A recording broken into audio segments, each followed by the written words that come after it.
let's flip to tight end, Joey. And I think the storyline here is, Tip Ryman had good last year, but Illinois must replace 2 high rep rotation players. And Luke Ford, who I know didn't live up to expectations, but was still a big part of the offense, especially as a blocker. And Michael Marquez, who had a sneaky good year last year, most receiving yards among these tight ends, I believe, a couple touchdowns.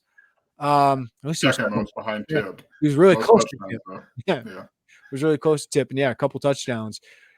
They got to replace those guys. So I have a really high confidence level in Tip Ryman and what he brings. He just gets better and better every year. I don't think we should overlook the jump that guy has made in 3 years under Brett Bielema to go from walk on that Rod Smith liked, and kudos to Rod Smith for finding him, to all of a sudden he's on the Mackey Award list. Now he's got to prove himself as a pass catcher. We'll get into that.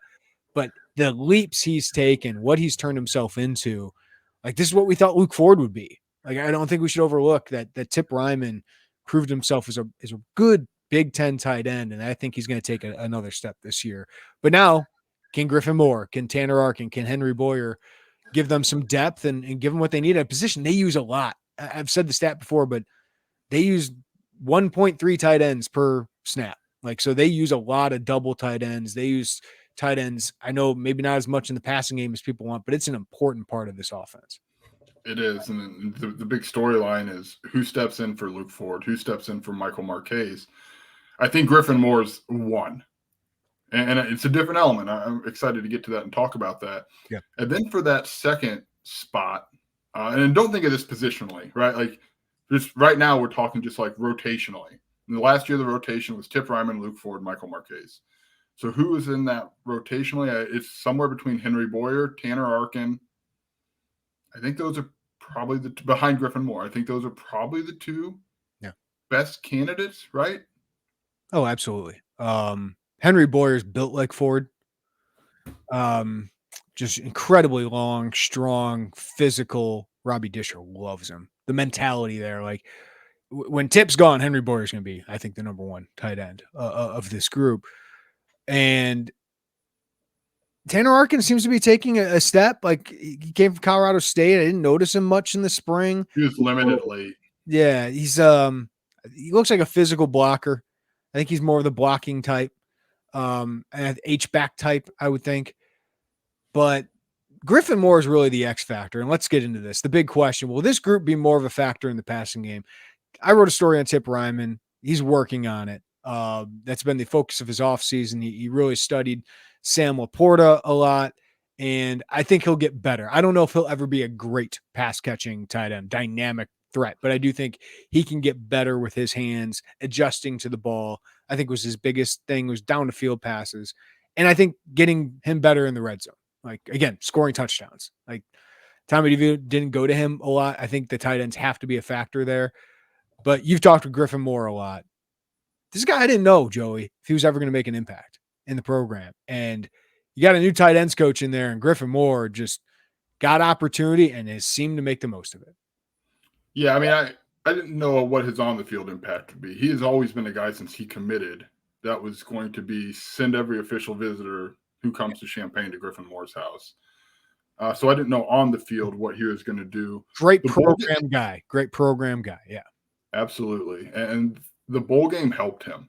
It gave him confidence. It was one catch. So like someone might hear that and think, really? One catch. But like to do that finally, after all of that time he had spent kind of waiting for that and working to that gave him confidence. This guy, he doesn't lack confidence in his ability as a pass catcher. He said, I'm not worried about that. He said, the bowl game, I feel like I showed I can block better than people give me credit for. He goes, I know that's been a question mark of my game. He's reshaped his body a little bit, lost a couple pounds, 8 pounds of fat, I think, added a couple pounds of muscle. He looks different. He looks different than we saw him a year ago. And that's who he looks like frame-wise. Now they switched. Daniel Barker. Yeah, it's Daniel Barker. Now, okay. I don't know if it's the fact that he's wearing 81 now instead of 43 that he wore. But I do see some physical, and someone I talked to said, I thought the same. I didn't want to, I didn't say it, but I thought the same when I saw him for the first time with that number. But he is the X factor because he's probably their best down the field receiving threat.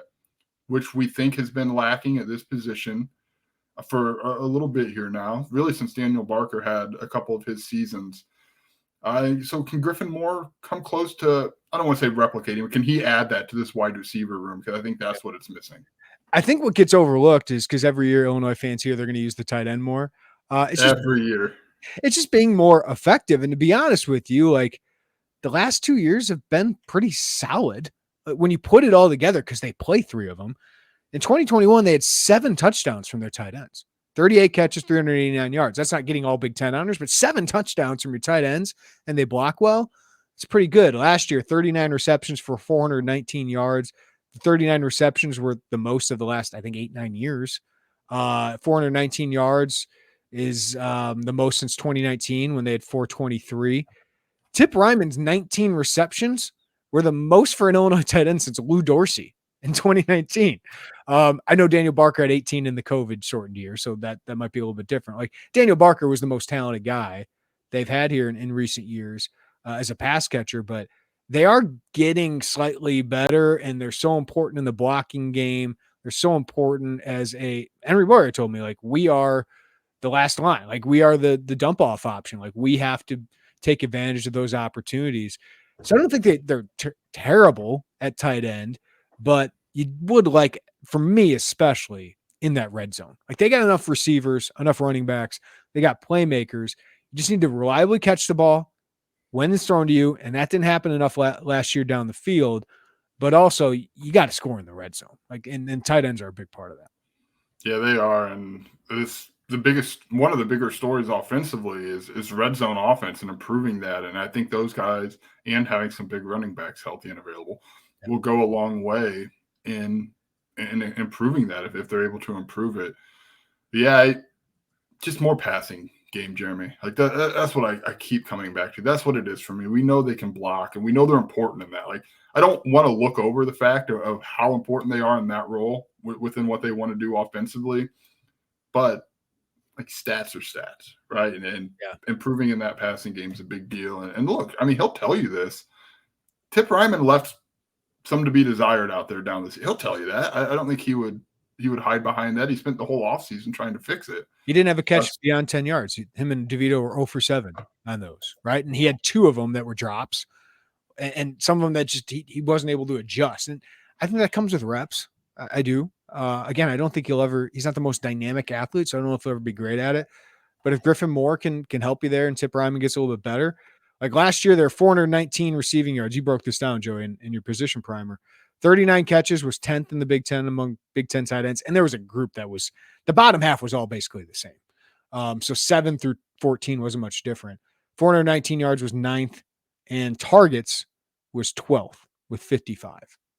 So I would think that goes up a little bit, but I think that shows you that Tommy DeVito didn't really trust those guys a ton that they were going to make plays.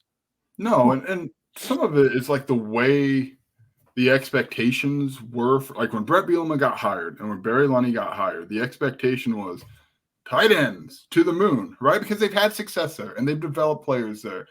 And that just hasn't come to fruition yet. And that's not to say, so you're weighing that against production.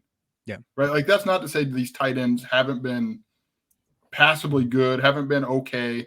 There is some to be desired, but I think they come in, those coaches come in and you think that's going to be it. That's going to be one of the passing game calling cards. And that's just one, probably the game's evolved a little bit from that. And 2, there's not the talent right now. Yeah. In that room. There's no Hunter Henry in that room right now. Right.